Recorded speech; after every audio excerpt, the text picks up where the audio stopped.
Hello guys, welcome back to our YouTube channel Vanijya academy. हम लोगों का आज का टॉपिक रहेगा interest on capital. Interest on capital पे हम थोड़ा सा बात कर लेते हैं। What is interest on capital? जब कभी भी पार्टनर अपना कैपिटल कंट्रीब्यूट करता है फर्म के अंदर, तो उस कैपिटल कंट्रीब्यूशन पे उसे इंटरेस्ट अलाउ करता है firm in excess of his profit sharing ratio. ये जो इंटरेस्ट अलाउ करा जाता है, ये एक एप्रोप्रिएशन ऑफ प्रॉफिट होता है और इस इंटरेस्ट की कैलकुलेशन हमेशा ओपनिंग कैपिटल के ऊपर करी जाती है। अब आप लोग पूछ सकते हैं कि सर रीजन क्या है इंटरेस्ट ऑन कैपिटल देने का? हम लोग ये बात कर चुके हैं कि सर उसको कैपिटल कंट्रीब्यूशन के लिए तो प्रॉफिट मिल रहा है ना एज अ कंपनसेशन, तो क्यों फर्म उसे एक इंटरेस्ट अलाउ कर रहा है? तो हम इस चीज पे थोड़ा सा डिस्कशन कर लेते हैं। तो पहली चीज होती है, सपोज कर लीजिए आपकी पार्टनर्स की जो कैपिटल है वो सब पार्टनर्स की कैपिटल सेम है, पर प्रॉफिट शेयरिंग रेशियो जो है वो डिफरेंट है। For an example, A, B and C तीनों पार्टनर्स ने क्या कर रखा है, 5 lakh, 5 lakh and 5 lakh capital contribute कर रखी है, बट द रेशियो जो उन तीनों के बीच में रहेगा वो रेशियो रहा, सपोज कर लीजिए 1:2:3। तो आप लोगों को ये समझ में आएगा कि जब भी प्रॉफिट डिस्ट्रीब्यूट होगा तो C will get the higher profit, और उन सब लोगों ने कैपिटल भी सेम कंट्रीब्यूट करी थी, पर तो भी उस केस के अंदर सी को प्रॉफिट ज्यादा मिला। तो उसी चीज को कंपनसेट करने के लिए क्या करा जाता है, पार्टनर को इंटरेस्ट ऑन कैपिटल प्रोवाइड करी जाती है। ओके, उसके अलावा कैपिटल कंट्रीब्यूशन की वजह से क्या होता है, फर्म एक्सेस प्रॉफिट कमाती है, तो उस चीज के लिए भी फर्म क्या करता है, कंपनसेट करता है पार्टनर्स को। इसके रिगार्डिंग जो भी प्रोविजंस है उन प्रोविजंस पे हम बात कर लेते हैं। तो प्रोविजंस क्या है, तो प्रोविजंस हमारे ये रहे। तो फर्स्ट प्रोविजन है, याद रखें यहाँ पे मैंने ये चीज मेंशन कर रखी है कि it is an appropriation of profit. Profit होगा तो ही हम इंटरेस्ट ऑन कैपिटल प्रोवाइड करेंगे। कुछ केसेस में इसे चार्ज अगेंस्ट प्रॉफिट माना जाएगा, पर जब क्वेश्चन कहे तो और पार्टनरशिप डीड इसे प्रोवाइड करता है तो, अदरवाइज हमेशा इसे हम एप्रोप्रिएशन ऑफ प्रॉफिट की तरह ही ट्रीट करेंगे। तो first is partnership deed is silent. तो जब पार्टनरशिप डीड साइलेंट रहेगी तो उस केस में आईओसी को हम लोग प्रोवाइड नहीं करेंगे, अलाउ नहीं करेंगे। फिर जब पार्टनरशिप डीड एग्जिस्ट करती है पर आईओसी के बारे में कुछ भी नहीं कहा जा रहा, तो उस केस में भी आईओसी हम अलाउ नहीं करेंगे।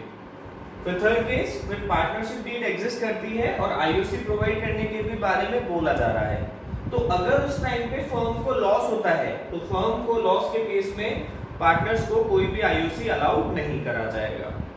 फिर अगर प्रॉफिट होता है और प्रॉफिट आपके आईओसी से ज्यादा है, तो उस केस में जितना आईओसी आपका कैलकुलेट हो रहा है उतना आपको अलाउ कर दिया जाएगा।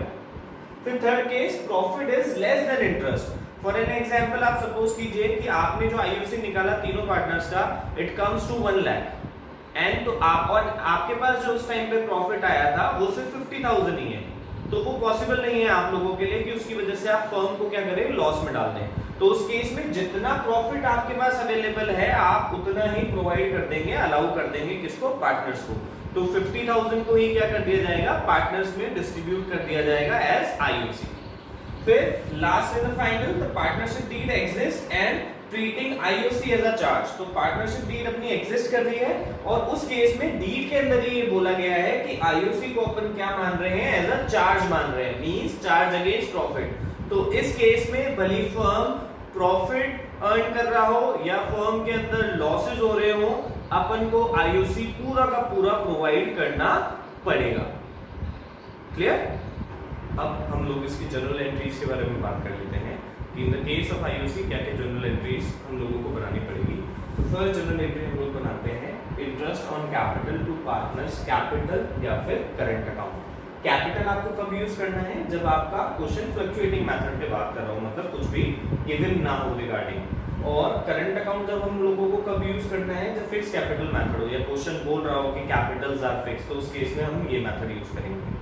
ओके, फिर उसके बाद में ये हो गया कि आईओसी अपन ने क्या कर दिया बेटा, अलाउ कर दिया पार्टनर्स को। हमने क्या करा, इंटरेस्ट ऑन कैपिटल को डेबिट कर लिया, फर्म के लिए उसको एक्सपेंस मान लिया और पार्टनर्स के अकाउंट में क्रेडिट कर दिया, जैसे पार्टनर कैपिटल अकाउंट में अपन क्रेडिट साइड में एंट्री करते हैं। फिर जो एक खर्चा है फर्म के लिए उसको अपन ने कहां से चार्ज कर दिया, पी&एल एप्रोप्रिएशन से चार्ज कर दिया। Then P and L appropriation account debit to interest on capital. इन एंट्रीज को अपन बहुत ढंग से समझ चुके हैं लास्ट वाले टॉपिक में।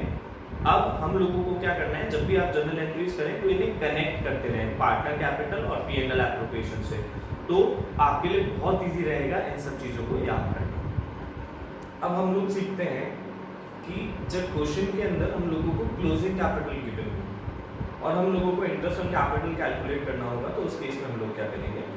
मैं अभी वीडियो में ये बता चुका हूँ आप लोगों को कि interest on capital is always charge on opening capital. हमेशा जो इंटरेस्ट ऑन कैपिटल होगा वो किस पे चार्ज होगा, ओपनिंग कैपिटल पे चार्ज होगा, ठीक है। और अब हमें क्वेश्चन में क्या गिवन होगा, क्लोजिंग कैपिटल गिवन होगा। क्लोजिंग कैपिटल को अगर आपको याद रखना है तो उसे अपन बैलेंस सीडी भी कह सकते हैं पर्टिकुलर अकाउंट का, ठीक है। तो मीन्स टू से अब हमें सीडी से कहां पे पहुंचना है, बीडी पे। तो अगर फिक्स कैपिटल अकाउंट मेथड का क्वेश्चन है तो उस केस में हम लोगों को जो मेन अपना फर्स्ट वाला अकाउंट था कैपिटल अकाउंट, उसके बेसिस के उसके सीडी से उसके बीडी तक पहुंचना है। तो हम लोग उसको कैलकुलेट कर लेते हैं। तो in case of fix capital account method, तो क्लोजिंग कैपिटल अगर आपको बैलेंस शीट दे रखा है तो आपके जो डेबिट वाले आइटम है जिनको अपन ने डिडक्ट करा था, जो आइटम लेस होंगे उन सबको अपन प्लस कर देंगे और जो आइटम सब प्लस हो रहे थे कैपिटल में उन सबको अपन माइनस कर देंगे बैलेंस बीडी तक पहुंचने के लिए, ठीक है। तो जो टू साइड वाले आइटम थे उन सबको हमने प्लस कर दिया। तो फिक्स कैपिटल अकाउंट मेथड के अंदर आप सब लोग जानते हैं कि दो ही एडजस्टमेंट होते हैं, एक होता है ड्राइंग आउट ऑफ कैपिटल वाला और एक होता है एडिशनल कैपिटल इंट्रोड्यूस। तो हम लोगों ने ड्राइंग वाला जो था आउट ऑफ कैपिटल उसको तो कर दिया प्लस, और जो एडिशनल कैपिटल हम लोगों का था एडिशनल कैपिटल इंट्रोड्यूस उसको हम लोगों ने क्या कर दिया बेटा, माइनस कर दिया। तो इससे हम लोग कहां पहुंच गए, ओपनिंग कैपिटल पे पहुंच गए। क्लियर है। अब आप लोगों को ये लगेगा कि सर क्या ओपनिंग कैपिटल पे सिर्फ इंटरेस्ट कैलकुलेट करके क्वेश्चन खत्म हो गया? नहीं, हम लोग ये बात कर चुके हैं कि इंटरेस्ट ऑन कैपिटल हमेशा टाइम के बेसिस पे अलाउड होता है। आपको ओपनिंग कैपिटल के ऊपर पूरे साल भर का इंटरेस्ट प्रोवाइड कर देना है। सपोज अब 6 महीने बाद आपने एडिशनल कैपिटल इंट्रोड्यूस करी तो वो बिजनेस में अप टू 31 मार्च कितने महीने के लिए रही, तो उस इंटरेस्ट के उस टाइम पीरियड के ऊपर भी अपन उसको क्या करेंगे, इंटरेस्ट प्रोवाइड करेंगे। सपोज फॉर एन एग्जांपल 3 महीने पहले कुछ अमाउंट किसी पार्टनर ने विड्रॉ कर लिया तो उसके ऊपर कितना इंटरेस्ट बनता है 3 महीने का, वो इंटरेस्ट अपन निकाल लेंगे। जो टोटल इंटरेस्ट था जो अपन ने ओपनिंग कैपिटल पे निकाला प्लस एडिशनल कैपिटल पे जो अपन ने निकाला, उन दोनों को ऐड कर देंगे और उसमें वो जो इंटरेस्ट अपन ने निकाला, जो अमाउंट अपन ने विड्रॉ कर लिया उसके ऊपर उस अमाउंट को क्या कर दिया जाएगा, डिडक्ट कर दिया जाएगा। तो हम लोगों को क्या फाइंड आउट हो जाएगा बेटा, total interest on capital find out हो जाएगा। ये पॉइंट क्लियर। उसके बाद में हम लोग बात करते हैं कि अगर क्वेश्चन में फ्लक्चुएटिंग कैपिटल अकाउंट मेथड हुआ तो क्या होगा। तो फ्लक्चुएटिंग कैपिटल अकाउंट मेथड में आप जानते हैं कि एक ही अकाउंट के अंदर सारे ट्रांजैक्शंस होते हैं। तो याद रखने का तरीका है, डेबिट साइड वाले जितने भी आइटम्स हैं उन सबको प्लस कर दीजिए, क्रेडिट साइड वाले जितने भी आइटम है पार्टनर्स कैपिटल अकाउंट के उन सबको माइनस कर दीजिए, तो आप ओपनिंग कैपिटल पे पहुंच जाएंगे। तो as you can see closing capital हम लोगों ने यहाँ पे मेंशन करा, फिर ड्राइंग आउट ऑफ कैपिटल हम लोगों ने उसको प्लस कर दिया, ड्राइंग आउट ऑफ प्रॉफिट भी हमने उसको प्लस कर दिया, इंटरेस्ट ऑन ड्राइंग भी हम लोगों ने ऐड कर दिया, पीएनएल एप्रोप्रिएशन में अगर लॉस है तो वो लॉस भी हमने यहाँ पे प्लस कर दिया। एडिशनल कैपिटल अगर इंट्रोड्यूस करी है हमने तो हमने उसको क्या कर दिया, माइनस किया, क्रेडिट साइड वाले सारे आइटम आ गए। फिर इंटरेस्ट ऑन कैपिटल को हमने माइनस कर दिया। इंटरेस्ट ऑन कैपिटल तो अपन को कैलकुलेट करनी है बेटा, पर ये परफॉर्मा पूरा क्यों बनाया है, ताकि अपन लोग ये फाइंड आउट कर पाए कि भाई ओपनिंग कैपिटल तक कैसे पहुंचना है। तो इंटरेस्ट ऑन कैपिटल तो कभी आएगा नहीं इंटरेस्ट ऑन कैपिटल कैलकुलेट करते टाइम। फिर सैलरी कमीशन जो भी पार्टनर्स का होगा वो माइनस हो जाएगा। पीएनएल एप्रोप्रिएशन में अगर प्रॉफिट हुआ तो याद रखें बच्चे, या तो सिर्फ प्रॉफिट होगा और या तो फिर लॉस होगा, दोनों में से एक चीज आएगी, इसलिए इस पे स्टार मेंशन करती है। तो सब इन सब चीजों को माइनस करने के बाद आप लोगों को क्या फाइंड आउट हो जाएगा बेटा, ओपनिंग कैपिटल फाइंड आउट हो जाएगा। अगेन मैं एक बार वापस रिपीट कर देता हूं कि आप लोगों को इंटरेस्ट ऑन कैपिटल कैसे कैलकुलेट करना है। आप सब लोगों को सबसे पहले ओपनिंग कैपिटल फाइंड आउट करनी है और ओपनिंग कैपिटल पे पूरे साल भर का इंटरेस्ट आप लोगों को प्रोवाइड कर देना है। अब फॉर एन एग्जांपल 1 अक्टूबर को क्या करा, ए ने 5 लाख रुपीस और इंट्रोड्यूस करे, तो फ्रॉम 1 अक्टूबर देखिए राम को जो साल भर ओपनिंग कैपिटल पे जो इंटरेस्ट मिलना है वो तो अलग लग ही चुका है।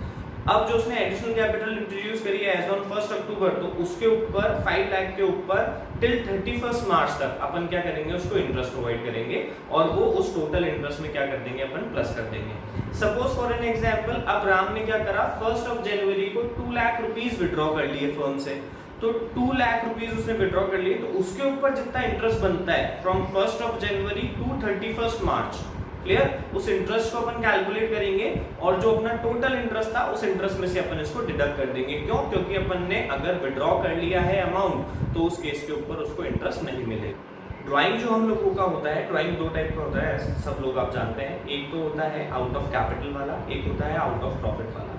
आउट ऑफ कैपिटल मींस कि आपने जो पैसा विड्रॉ किया है वो आपने अपने कैपिटल में से विड्रॉ किया है, तो उसके ऊपर आपको इंटरेस्ट ऑन कैपिटल नहीं मिलेगा उतने अमाउंट के ऊपर। और आप जो ड्राइंग आउट ऑफ प्रॉफिट करते हैं, प्रॉफिट मीन्स आपके जो फर्म के प्रॉफिट है उनमें से आपने पैसा निकाला है, तो उस केस में आपकी कैपिटल के ऊपर उस चीज का कोई इंपैक्ट नहीं पड़ेगा, तो उससे इंटरेस्ट ऑन कैपिटल इफेक्टेड नहीं होगी। तो ये चीज आप क्लियरली इस टॉपिक के अंदर याद रखें कि यहाँ पे इंटरेस्ट ऑन कैपिटल को जो ड्राइंग अफेक्ट करेगी वो ड्राइंग कौन सी वाली इफेक्ट करेगी, ड्राइंग आउट ऑफ कैपिटल वाली। आउट ऑफ प्रॉफिट वाली का यहाँ पे इसके ऊपर कोई इंपैक्ट नहीं पड़ेगा। सिर्फ वो कहाँ पे काम में आएगी, एक बार सिर्फ आप जब ओपनिंग कैपिटल कैलकुलेट करेंगे फ्लक्चुएटिंग कैपिटल अकाउंट मैथड के अंदर। उम्मीद करता हूँ आप सब लोगों को ये टॉपिक समझ में आया होगा। Please like, share and subscribe our channel. Thank you.